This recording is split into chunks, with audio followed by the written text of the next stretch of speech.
ମୁଁ ଆଜି ବନେଇବି ସିମ ଆଳୁ ରାଇତା। ଇଏ ବହୁତ ସୁନ୍ଦର, ବହୁତ ଟେଷ୍ଟି ରହିବ। ୟାକୁ ନା ଆପଣ ଭାତ ହେଉ କି ରୁଟି ହେଉ ପଖାଳ ସହିତ ମଧ୍ୟ ଖାଇପାରିବେ। ये रेसिपी ना देखा जिते सुंदर सेते टेस्टी निश्चित भाव थे एमती सिम आलू रायता मो प्रोसेस थे ट्राए करूँ। नमस्कार, लिपा किचन रे आपन समस्त स्वागत। आज आम बनइबा सिम रायता।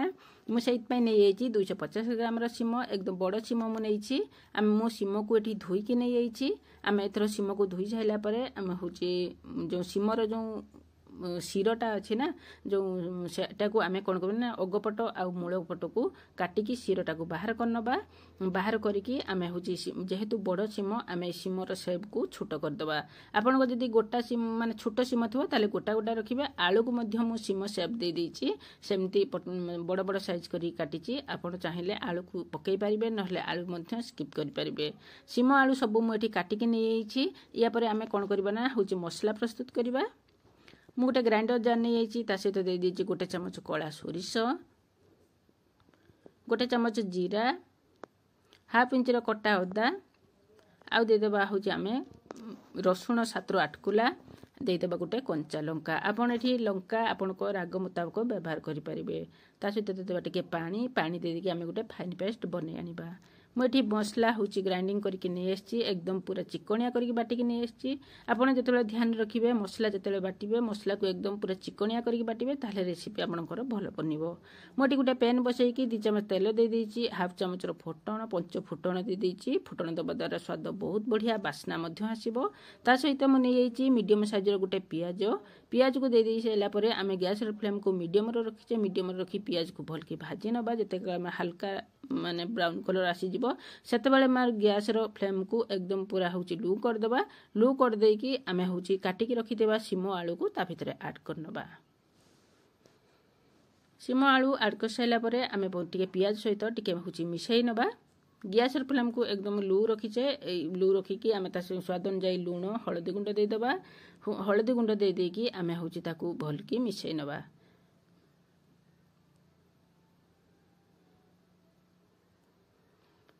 एटी देखंतु परिबा सहित आमर लुण हल्दी मिसी गला। आम तो कभर करदबा 2-3 मिनिट कभर करके मझिर मझिर घोड़ौथबा।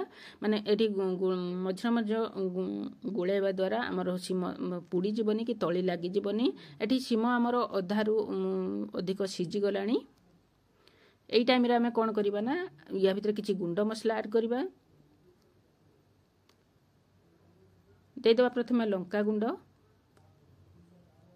टिके गरम मसला आउ टिके हूँ देदेबा आम जीरा गुंड देकी ताकू भलकी मिसई नबा। देखंतु ये आपण एया को खाली मध्य एमती मध्य भात पखाला भात हो कि रुटी हो आपण मध्य एमती सिम भजा बनैकी खाई परिबे। आमे सिम रायता बनैया पई मु एठी मीडियम साइज रो गोटे टमाटो काटिकी नै आइछि। ता सहित आमे जो मसलाटा को बाटिथिले मसलाटा को दे देबा। आउ 4-5 चामच पानी मध्य ऐड करनबा। जेहेतु मसला पइलानी आमे गैस रो फ्लेम को एठी मीडियम रे करिबा। मीडियम रे रखिबा। मीडियम रे रखिकी मसला सहित परिबा को भलकी मिसई नबा। मिसई नैकी आमे मिसी गला परे हूँ मसला आमे ताको कभर करनबा 1 मिनिट रो 2 मिनिट। यही कभर करने भितर आपड़ मझे मझे टे गुड़ौथुआ जदि पानी सर्ट लगे आपड़ से 3 चामच पानी दे पारे। मुझे 4-5 चामच पानी देइछि। एठी देखंतु केते सुंदर पूरा बढ़िया से बनीगलानी। मसला सहित परिबा एकदम पूरा मिसीगलानी। एकदम यार बास्ना आउ बहुत बढ़िया आछि। एठी टमाटो मध्य सिझी जाइछि। आमे एथर गैस रो फ्लेम को बंद कर दबा।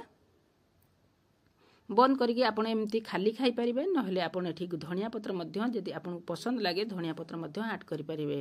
धनिया पत्र पकाइबा द्वारा बहुत बढ़िया बास्ना आस्ते एकदम तार स्वाद मध्य नियारा बनी थाए। एठी आमे ए सब तो प्रस्तुत हे गलानी। एथर आमे प्लेट को सर्व करनबा। जदि मो वीडियोटी भलो लागे ताले आपण लाइक शेयर कमेंट लिखा भूलेनि। मो चैनल रे जदि आपण नुआ सब्सक्राइब करने को मध्य भूलेनि। निश्चित भावे थरे एमती मो प्रोसेस रे सिम आलू रायता बनातु। आपण निश्चित भावे पसंद आसीबो। रहुछि पुणी देखाबा आउ एक नुआ वीडियो रे पुणी एक नुआ ट्रिक सहित। सेते बेला पर्यंत विदाय दियंतु। Bye bye. जय जगन्नाथ।